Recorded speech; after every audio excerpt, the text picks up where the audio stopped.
Yep, and we're almost on behind the scenes on in January for the Been Thinking About podcast. We almost have an armadillo in the picture. Up there's the armadillo. There he is. Yeah. I'm happy that Pastor Dale's here today. Yeah, I right. actually love him. He makes delicious soups from Ireland. He does, which will be a good recipe for next week. Yeah. Yeah.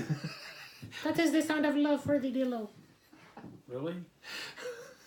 And, Where do you sink? I can do this because this is the behind the scenes stuff. So, guess what? Josh and Jared are here. Hi guys.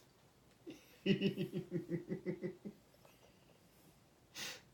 that your model pose or not or? Okay. We're back.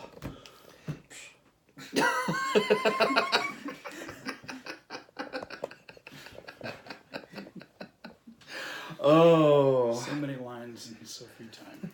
We do have fun. I think we're ready to rock and roll here for it is a cold night. It is. Stop it.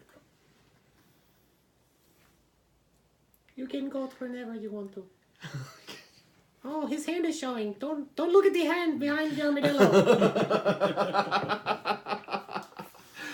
Oh. Welcome to the State of the Ozarks podcast. This is Josh Heston, editor-in-chief.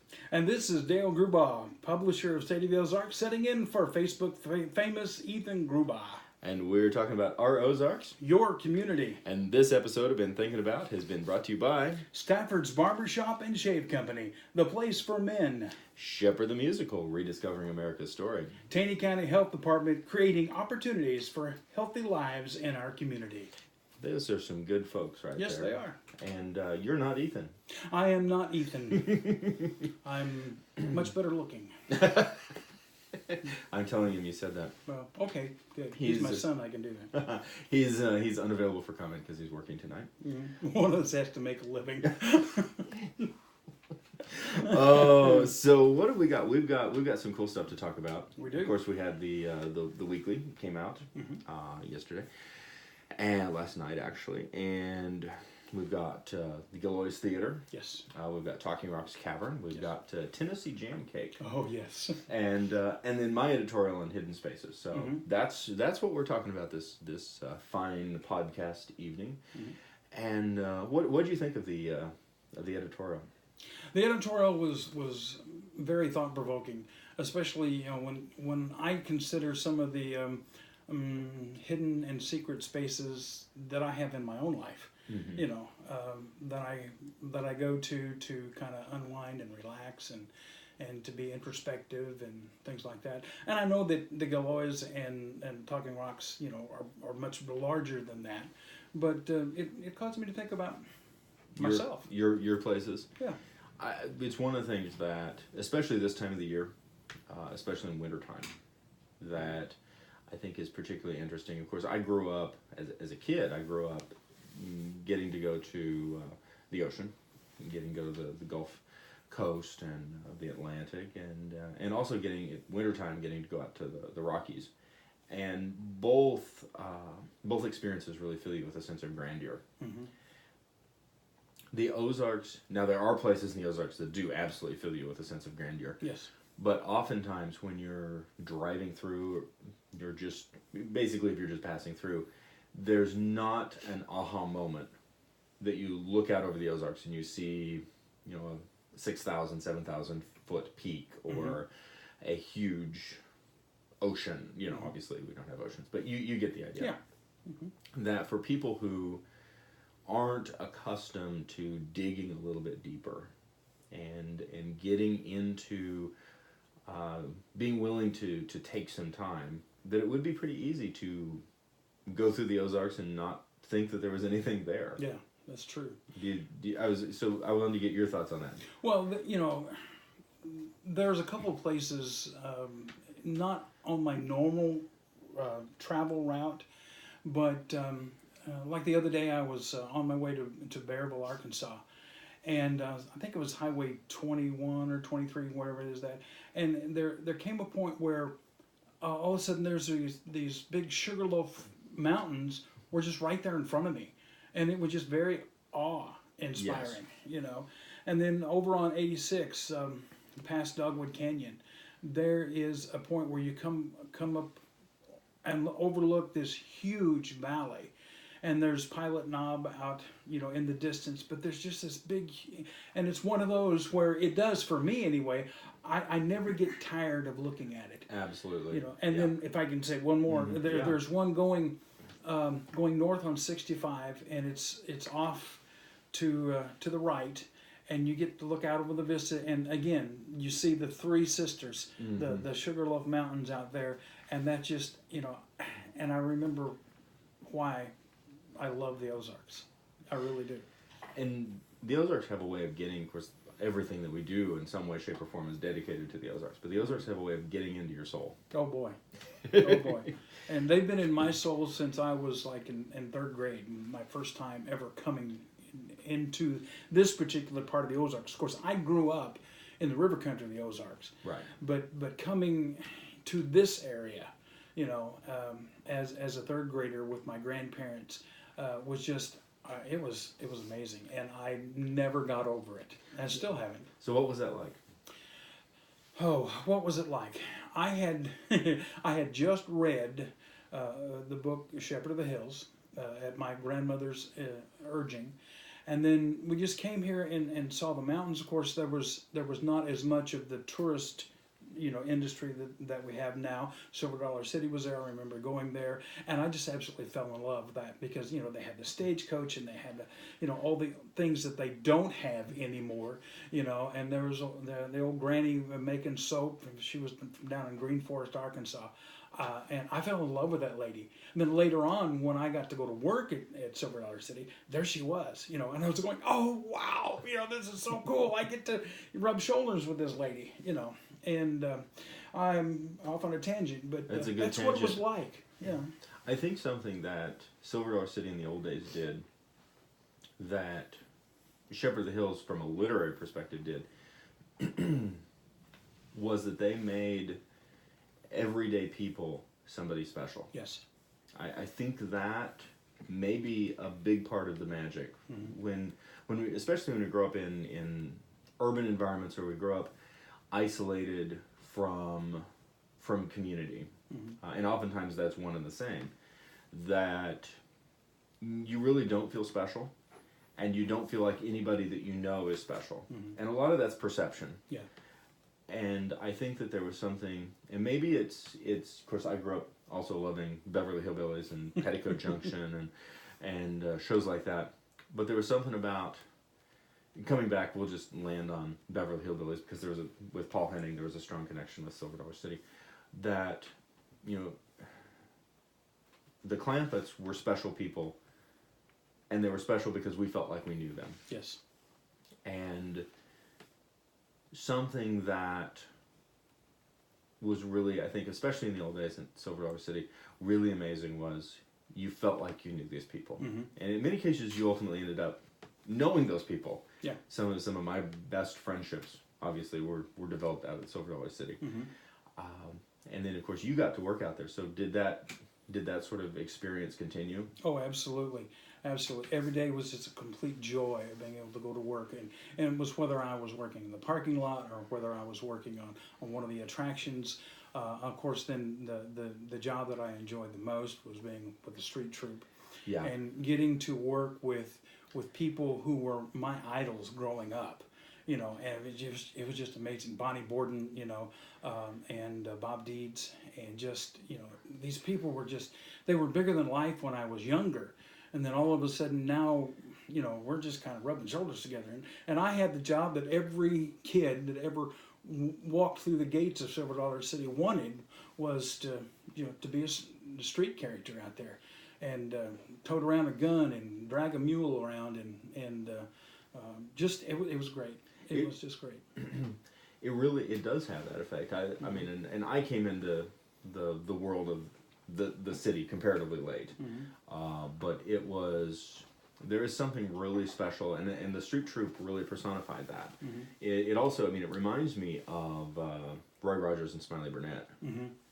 and I don't really understand what it is exactly, but there's so much. It's like almost a performance freedom, if that makes sense. This you get to be this character, and this character might be wild and crazy. This character might have more fun than everybody else. What's your thoughts on that? Oh yeah, it is true. And one of the problems that I still have, every once in a while, my street character will pop out of me, and it takes a while for him to crawl back into his his place there. But Pa Hatfield just comes out, and especially and I've kind of leaned upon that too, because I have written for State of the Ozarks over the years, and my column Elias Tucker from the Holler was basically Pa Hatfield talking and writing these stories, and once I got into that character, as you know, it's hard for me to get out of it. Yeah. And I'd get into him now, but he'd be here for the rest of the night. So I don't do that. Yeah. Oh, go ahead and try. Well, I just blew the ears off the feller there with the floppy dubs on his head, But anyway, we have a good time. I'm glad. Yeah, we do. But I want to go back to the Clampetts for just a moment, because there was a familial connection, with the Clampett family. Well, not that we were related, but the lady who played Granny Clampett, Irene Dunn, she looked like, acted like, and talked like my maternal grandmother, or what I remember of my maternal grandmother. I did not know that. Oh yeah, and so from the moment that the Beverly Hillbillies came on the air, I was hooked. And it wasn't because of the pretty Miss Ellie Mae or and it was Granny, because that was my granny, just in life, and I just fell in love with it. And of course, when they came to Silver Dollar City, which they did in the late 60s. They did. Oh, boom, boom. I was in love.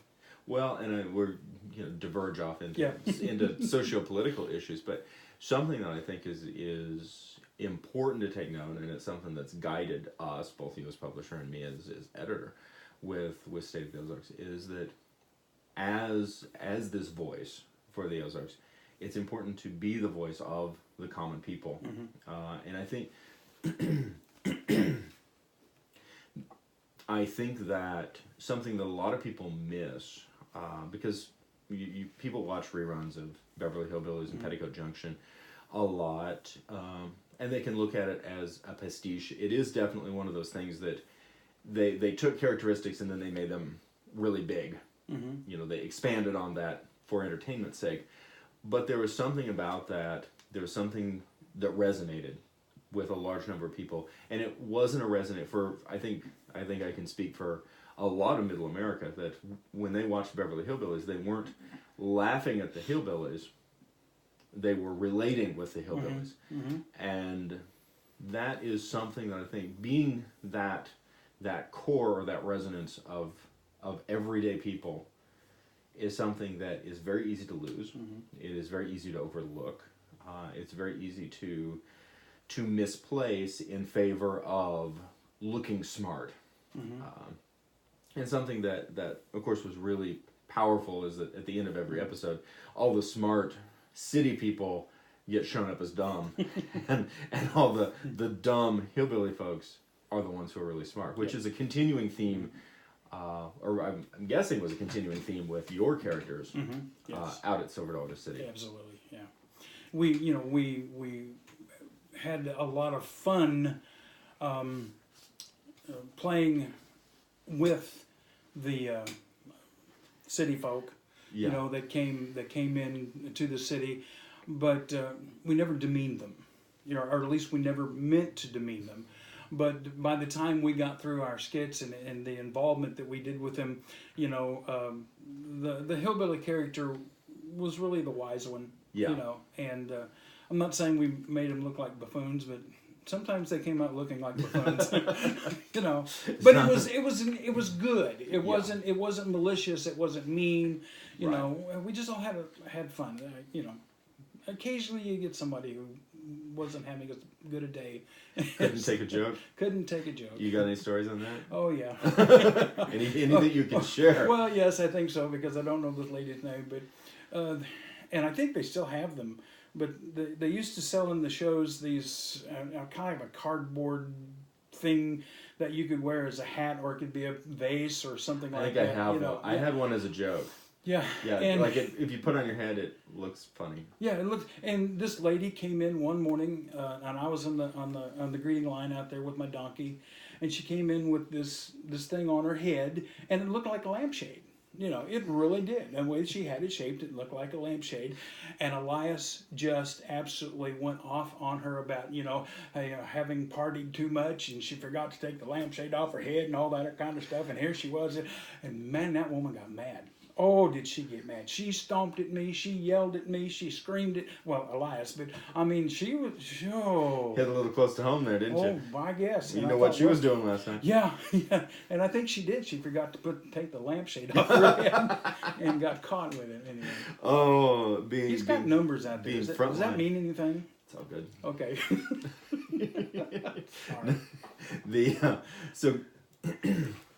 So coming into, okay. We're moving back to the actual story. So, but I'm glad I wanted to walk down this particular rabbit trail, because it's a neat rabbit trail. Yeah, it is. It really is. So let's talk about the Gillioz for a little bit. Okay. We've got this location, and I was inspired from Talking Rocks Cavern and from the Gillioz in terms of these hidden spaces, because in both cases, if you don't know they're there, you might just wander right by them and have no idea. The Gillioz Theatre really is could be considered the mother theater of Route 66. Yes, it is. In downtown Springfield.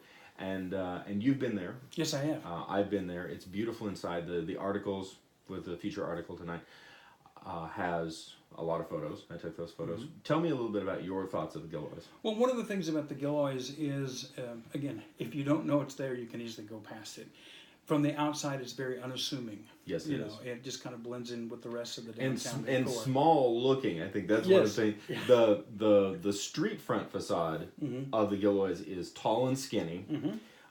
And it does have the marquee, mm-hmm. but it's basically just wide enough for y'all to get in the thing. And you look at that and you think, there is not enough room. There's not enough room to have a theater there. Mm-hmm. And you go in and you go into this long hall, mm-hmm. and then at the end of the hall, then you go into the theater, and itself. It's suddenly much wider. Yeah. It's like a TARDIS. It's bigger on the inside than the outside. And it is. And the thing is, the Gillioz on the inside, there's a lot of artwork, on the walls. In the hallway, there's a lot of artwork. But the Gillioz itself is a piece of Ozark art.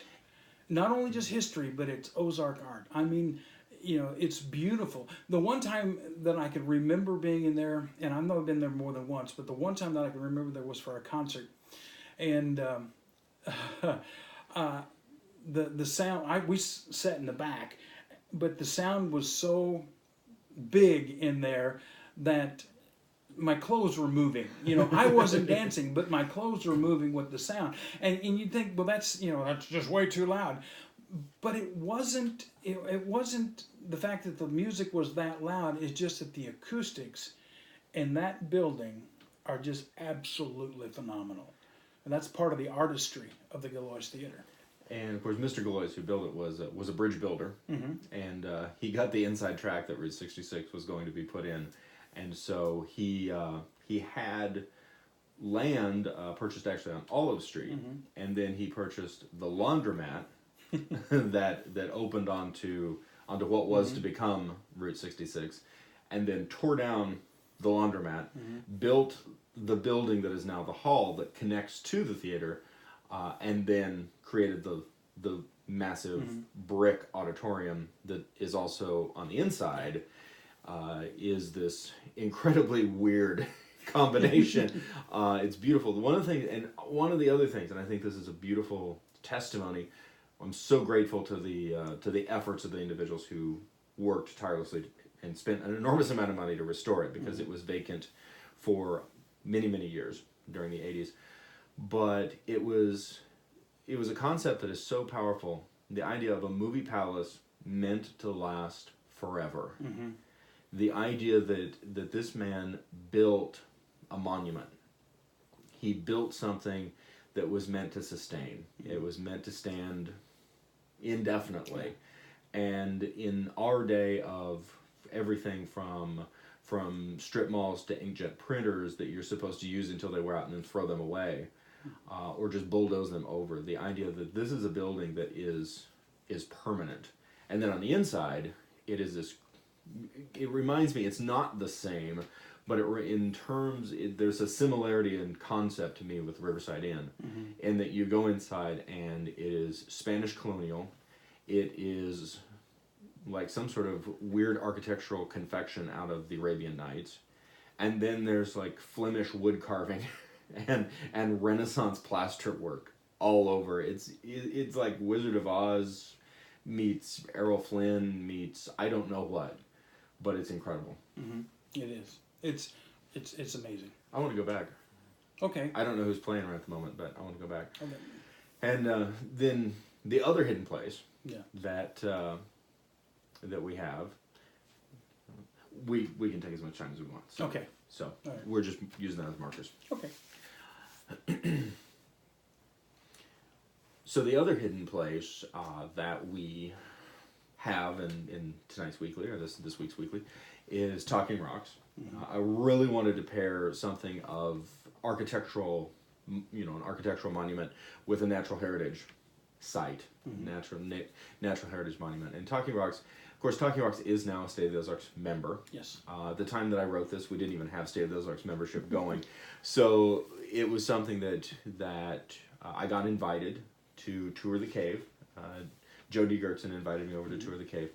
And the first time I went, I was blown away. And then you had not been. It is easily overlooked. You've been here for a really long time. You had not gone until last year. Lived here for 40 years, drove by the sign, even have driven down the road and going, geez, I'd really like to go there. I really ought to go there sometime, And I raised my family here. And Jody, I'm sorry, but until last year, I'd never been in the cave. That's what I'm here for, because I got you in there. Yes, but of course, it's located in Branson West. You go to Branson West, turn down Old 13. Then right before it gets to New 13, you go down Old 13. Old 13, and then turn on, I forget the name of it. It's Ferry Cave Road. Okay. And of course, there's a huge stone with the sign, so you really can't miss it. Of course, you can GPS it.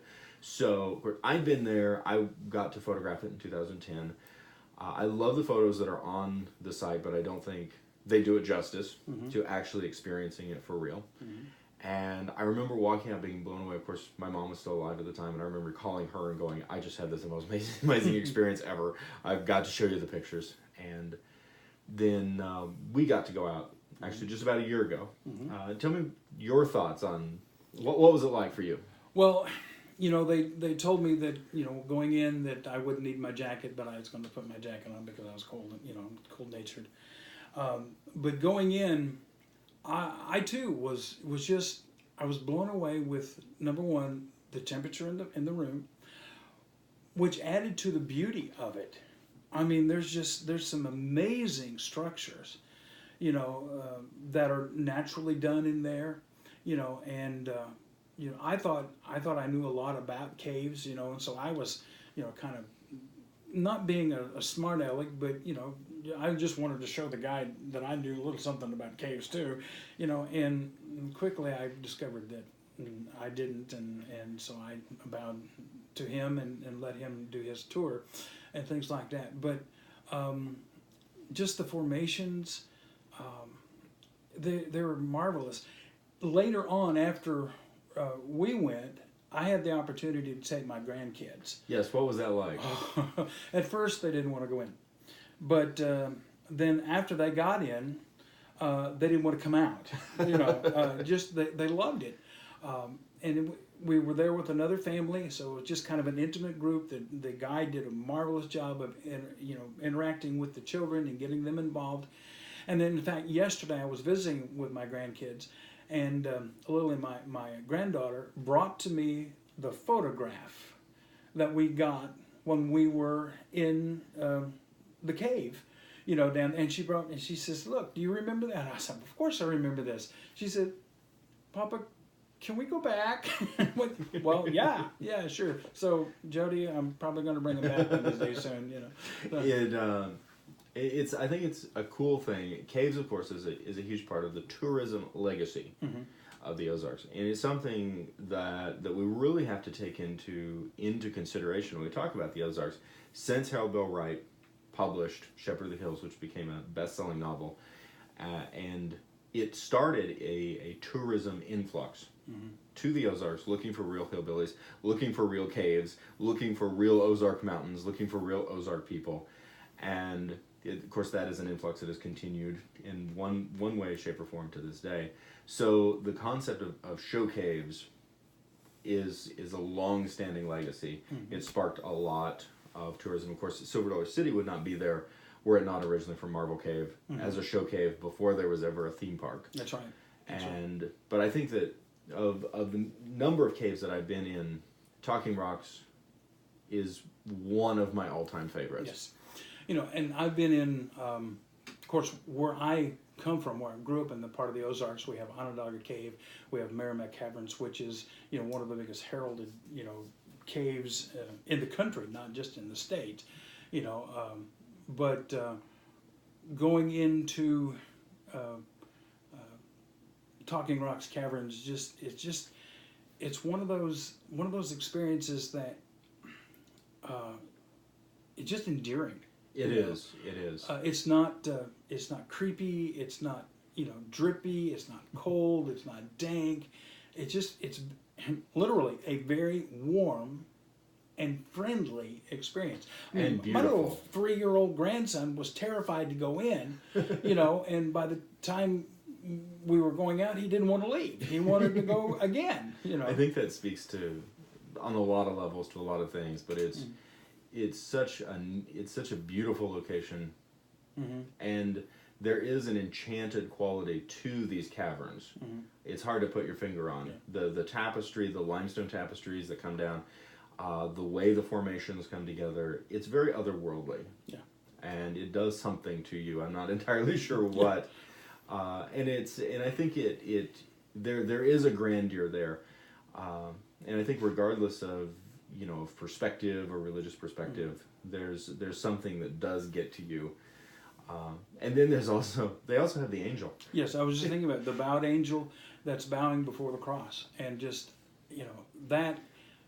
Every time I think about that, I just well up, because underground, God put this as a testimony to us, and we could see it as a lot of things, but when you see it, you see the angel, and then you see the cross, and it's a really neat thing. Of course, it was originally called Fairy Cave because of all the fairy-like cavern intricacies of it, and then Mr. Powell, who originally explored the cave, and was the original owners of the show cave, called it Talking Rocks because he said that the rocks were so expressive that they spoke to him on a deeper level. And that's, of course, where the name Talking Rocks Cavern comes from. And I would agree. Yeah. I would agree. So it is well worth anyone's time, both the Gillioz, both Talking Rocks, or even just the Ozarks as a whole. Of course, we sound like a commercial at this point, but the Ozarks as a whole, to take the time, to get to know the people, to get to know the landscape, to the wildernesses, and the culture. Yeah, it's some pretty special stuff. Some really good stuff. So, to learn more, visit us on StateoftheOzarks.net. Sign up for State of the Ozarks weekly email. Like State of the Ozarks on Facebook.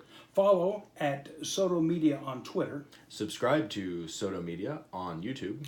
And follow us on Instagram at State of the Ozarks. Thank you for listening to Been Thinking About, the State of the Ozarks podcast with Josh. And Dale sitting in for Ethan. And this is our Ozarks. Your community.